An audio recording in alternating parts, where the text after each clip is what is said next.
الحمد لله الذي خلق الموت والحياة ليبلوكم أيكم أحسن عملا وهو العزيز الغفور.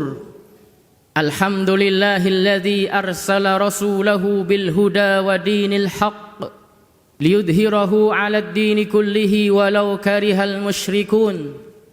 الحمد لله الذي هدانا لهذا وما كنا لنهتدي لولا أن هدانا الله. أشهد أن لا إله إلا الله وحده لا شريك له له الملك وله الحمد وهو على كل شيء قدير.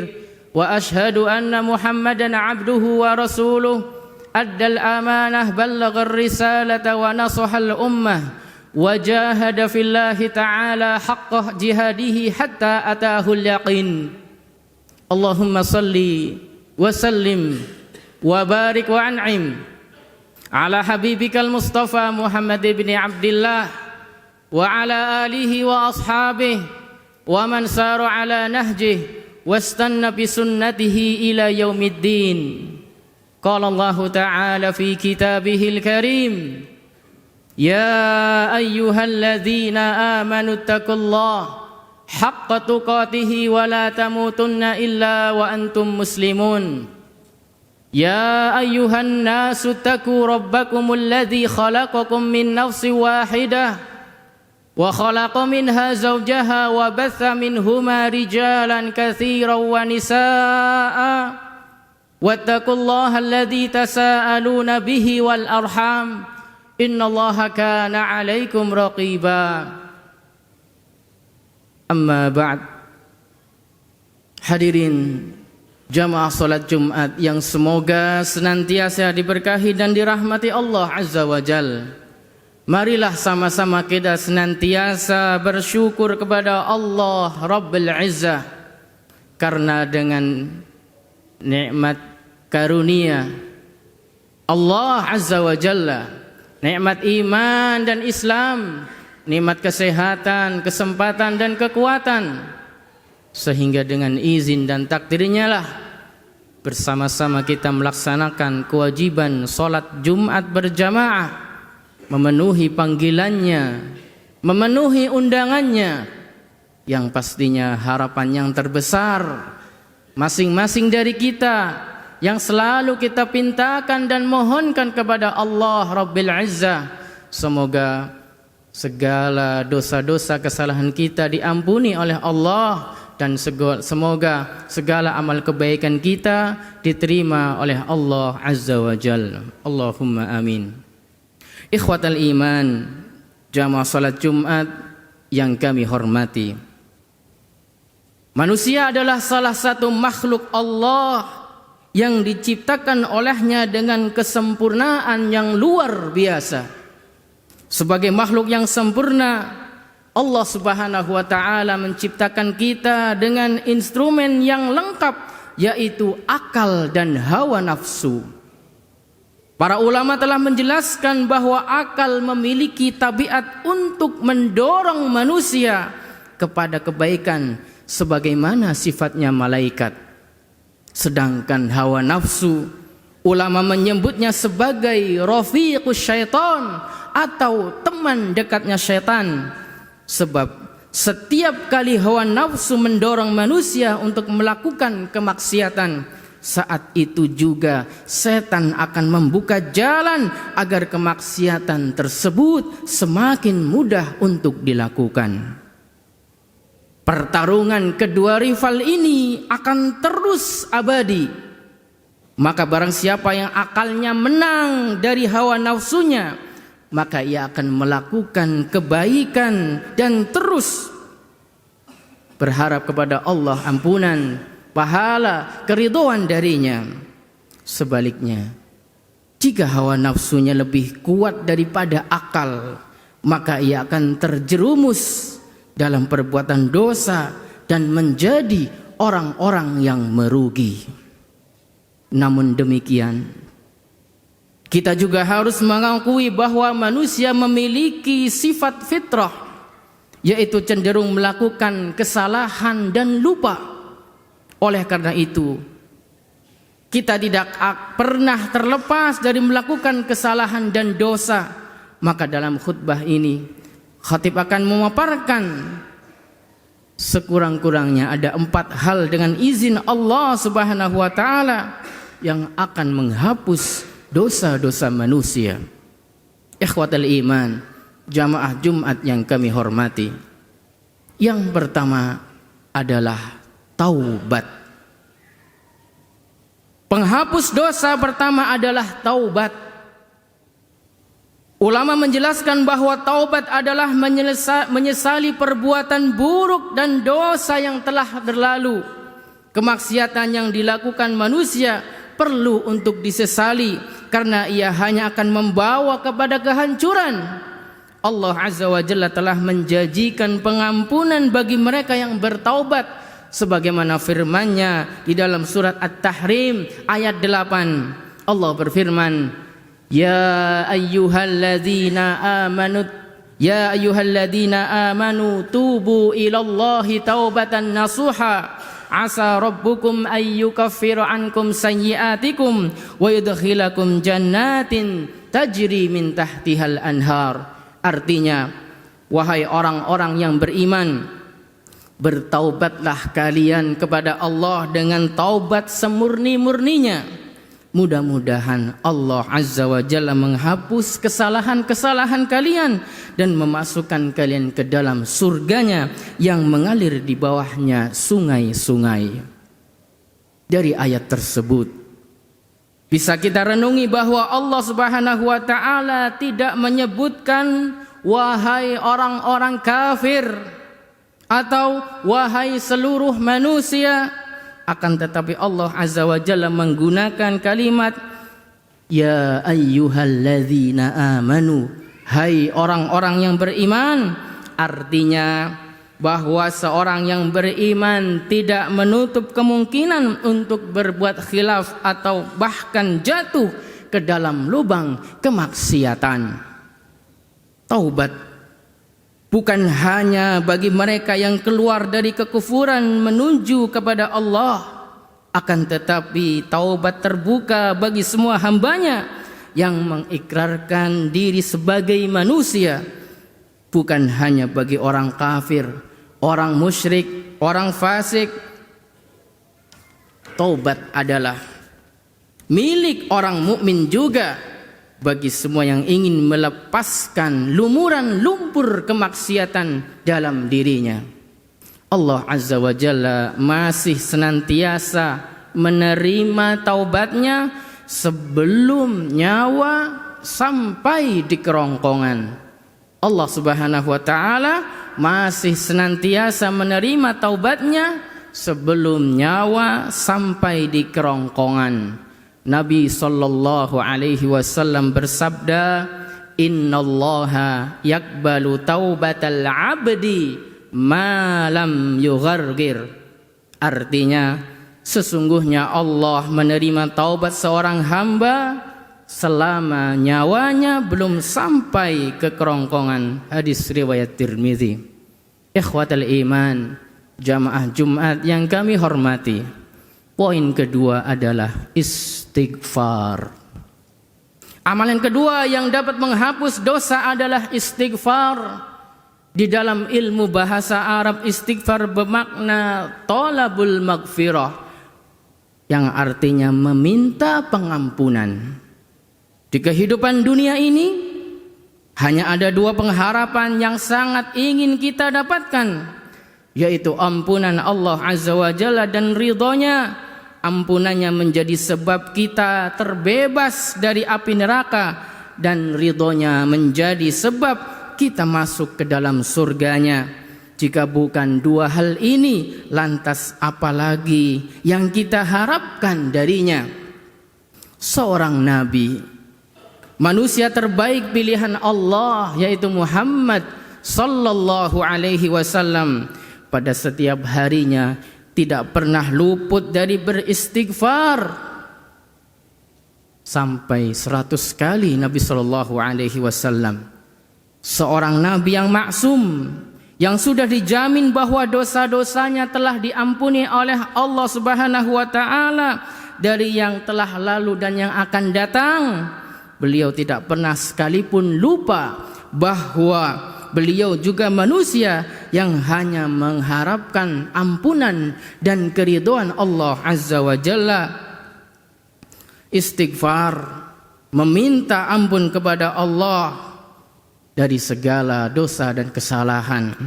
Ikhwatal iman, bukan hanya dapat menghapus dosa, termasuk fadilah atau keutamaan dari istighfar adalah dapat memberikan makhraj, dapat memberikan jalan keluar dari kesulitan, dan dapat membuka pintu-pintu rizki. Nabi SAW bersabda, "Man lazimal istighfar, ja'alallahu lahu min kulli hammin faraja, wa min kulli dhiqin makhraja, wa razaqahu min haitsu la yahtasib." Barang siapa yang senantiasa beristighfar, maka Allah pasti akan selalu memberikannya jalan keluar dari setiap kesempitan dan kelapangan, dari segala kegundahan, serta Allah akan memberikan rizki kepadanya dari arah yang tidak disangka-sangka. Ikhwatal iman, hadirin jamaah salat Jumat yang kami hormati, amalan ketiga adalah amal kebaikan, amalus soleh. Penghapus dosa yang ketiga adalah amal kebaikan. Ini merupakan salah satu bentuk maha pemurahnya Allah Subhanahu wa taala. Ketika kita melakukan sebuah amal kebaikan, di satu sisi Allah akan memberikan pahala, dan di sisi lain Allah akan menghapuskan dosa, sebagaimana makna keumuman penggalan hadis Nabi SAW, wa atbi'is sayyi'atal hasanata tamhuha. Artinya, iringilah perbuatan dosa dengan amal kebaikan, karena kebaikan itu dapat menghapus dosa. Rawahu Tirmidzi. Di antara salah satu bentuk kebaikan adalah salat. Satu rukun yang wajib ditegakkan oleh hamba Allah yang beriman. Selain mendapatkan pahala 70 derajat, ternyata salat mempunyai keutamaan yang lain, fadilah, yaitu menghapuskan dosa-dosa. Lagi-lagi ini membuktikan bahwa Allah Subhanahu wa taala tidak akan menyia-nyiakan amalan seorang hambanya. Bukan hanya diberikan satu bentuk keutamaan, akan tetapi diberikan beberapa fadilah atau keutamaan dalam satu amal kebaikan. Hal itu pun mencakup semua jenis waktu sholat, baik subuh, zuhur, asar, maghrib, isya, semuanya akan menghapus dosa dari satu sholat ke sholat selanjutnya. Nabi SAW pernah bersabda, "As-salawatul khams wal jumu'atu ilal jum'ah wa ramadhanu ila ramadhan mukaffiratun ma bainahunna idajtunibatil kabair." Artinya, salat 5 waktu, salat Jumat ke Jumat berikutnya, serta Ramadan ke Ramadan berikutnya adalah sebagai penghapus dosa di antara waktu tersebut selama menjauhi al-kabair, dosa-dosa besar. Rawahu Muslim. Ikhwatal iman, jamaah yang kami hormati, poin terakhir adalah keempat, musibah. Perkara yang menjadi penghapus dosa berikutnya adalah musibah. Syekhul Islam Ibnu Taimiyah rahimahullahu ta'ala menyebutkan dalam majmu'nya bahwa seseorang tidak akan kekal di neraka selama ia melakukan amalan-amalan yang dapat menghalangi seseorang dari kekalnya di neraka. Kemudian beliau menyebutkan salah satunya bentuknya adalah rela dan sabar ketika mendapatkan musibah. Musibah adalah segala sesuatu yang diderita oleh seseorang, dari rasa keresahan hati, kesedihan, dan cobaan baik dari sisi harta, kehormatan maupun badan, atau bahkan selainnya. Musibah merupakan salah satu hadiah dari Allah Subhanahu wa taala yang datangnya tidak dapat diprediksi, juga tidak dapat dipilih mana yang ringan dipikul, mana yang berat. Tetapi jamaah sekalian, perlu diketahui bahwasannya musibah tidak akan menghampiri di kehidupan seseorang kecuali ia mampu untuk menghadapinya. Ada dua kemungkinan seseorang tertimpa musibah. Yang pertama adalah bahwa musibah menghampiri seseorang karena dia sudah jauh dari koridor Allah Subhanahu wa taala, melalaikan perintahnya. Kemudian yang kedua, bahwa musibah adalah sebagai bentuk ujian bagi orang yang taat kepada Allah untuk mengetahui seberapa tawakalnya ia kepada Sang Khalik Allah Rabbil Izzah. Nabi SAW pernah bersabda, "Ma yusibul muslim min nasabin wala wasabin wala hammin wala hazan wala adha wala ghammin hatta syauka yushakuha illa kafarallahu biha min khotoya." Tidaklah seorang mukmin tertimpa suatu penyakit, keletihan, kekhawatiran, kesedihan dan juga gangguan serta kesusahan, bahkan duri yang melukainya pun, melainkan Allah akan menghapuskan dosa-dosanya. Muttafaqun alaih. Dengan catatan bahwa semua bentuk musibah yang menghampiri, jika disambut dengan kerelaan hati, tawakal kepada Allah, maka akan menjadi pahala. Namun sebaliknya, jika kita protes kepada Allah, tidak menerima takdir Allah, maka akan membawa kerugian. Jamaah yang kami hormati, demikian 4 perkara yang insya Allah akan menghapuskan dosa-dosa yang sadar atau tidak sadar yang telah kita lakukan di dunia ini, yaitu dengan bertaubat kepada Allah, istighfar, memohon ampun, serta melaksanakan amalan-amalan soleh, dan juga bersabar atas musibah yang ditimpanya. Maka semoga Allah Azza wa Jalla memasukkan kita semua ke dalam golongan orang-orang yang mendapat ampunan dan ridho darinya. Aqulu qawli hadha wa astaghfirullah li wa lakum wa lisairil muslimina min kulli dzamb fastaghfiruhu innahu huwal ghafurur rahim. Alhamdulillahi rabbil alamin wa bihi nasta'inu ala umurid dunya waddin, wassalatu wassalamu ala asyrafil anbiya'i wal mursalin wa ala alihi wa sahbihi ajma'in, amma ba'd. Ikhwatal iman, jamaah salat Jumat yang semoga senantiasa diberkahi dan dirahmati Allah Azza wa Jalla. Setelah kami sebutkan banyak pintu kebaikan yang Allah dan Rasulnya ajarkan agar dosa-dosa kita terhapus dengannya, ternyata tidak hanya berhenti di situ. Masih Allah bukakan peluang-peluang lainnya agar kita memiliki banyak kesempatan sebanyak-banyaknya untuk memilih amalan mana yang lebih mudah kita lakukan. Di antaranya menutupi aib seorang muslim.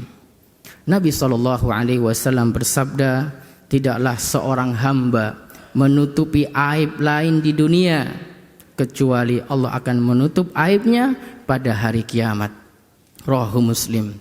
Berikutnya menyambung hubungan kekerabatan, silaturahim.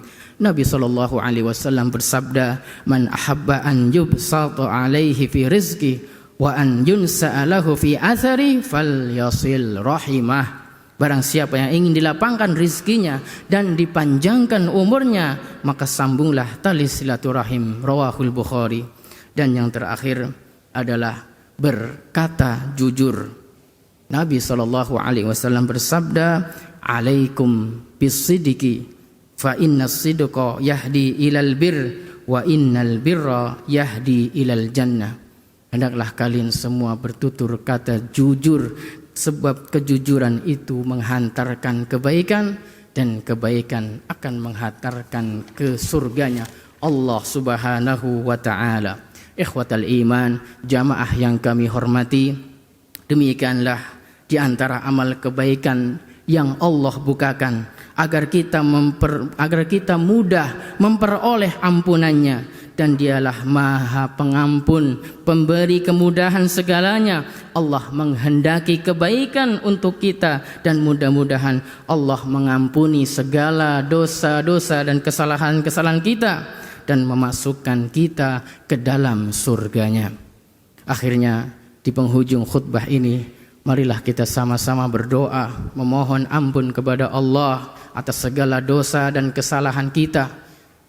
Seorang manusia yang hidup di muka bumi ini tidak akan pernah luput dari yang namanya dosa dan kesalahan. Sebelum Allah Azza wa Jalla ambil nyawa kita, Allah wafatkan kita dari dunia ini, perbanyaklah amal soleh, kumpulkanlah bekal. Sebaik-baik bekal adalah keimanan dan ketakwaan. Allah Azza wa Jalla berfirman, wa tazawwadu fa inna khairaz zadit taqwa. Ala wa sallu wa sallimu rahimakumullah على الهادي البشير والسراج المنير كما أمركم بذلك اللطيف الخبير فقال في محكم تنزيل إن الله وملائكته يصلون على النبي يا أيها الذين آمنوا صلوا عليه وسلموا تسليما اللهم صل على محمد وعلى آل محمد كما صليت على إبراهيم وعلى آل إبراهيم إنك حميد مجيد اللهم بارك على محمد وعلى آل محمد كما باركت على إبراهيم وعلى آل إبراهيم إنك حميد مجيد ربنا ظلمنا أنفسنا وإن لم تغفر لنا وترحمنا لنكونن من الخاسرين اللهم اغفر للمؤمنين والمؤمنات والمسلمين والمسلمات الأحياء منهم والأموات إنك سميع قريب مجيب الدعوات ربنا ظلمنا أنفسنا وإن لم تغفر لنا وترحمنا لنكونن من الخاسرين ربنا اغفر لنا ولإخواننا الذين سبقونا بالإيمان ولا تجعل في قلوبنا غلا للذين آمنوا ربنا إنك رؤوف رحيم اللهم إنا نسألك الهدى والتقى والعفاف والغنى اللهم إنا نسألك علما نافعا ورزقا طيبا وعملا متقبلا ربنا هب لنا من أزواجنا وذرياتنا قرة أعين واجعلنا للمتقين إماما ربنا آتنا في الدنيا حسنة وفي الآخرة حسنة وقنا عذاب النار صلى الله على نبينا محمد وعلى آله وصحبه أجمعين وآخر دعوانا أن الحمد لله رب العالمين ثم أقم الصلاة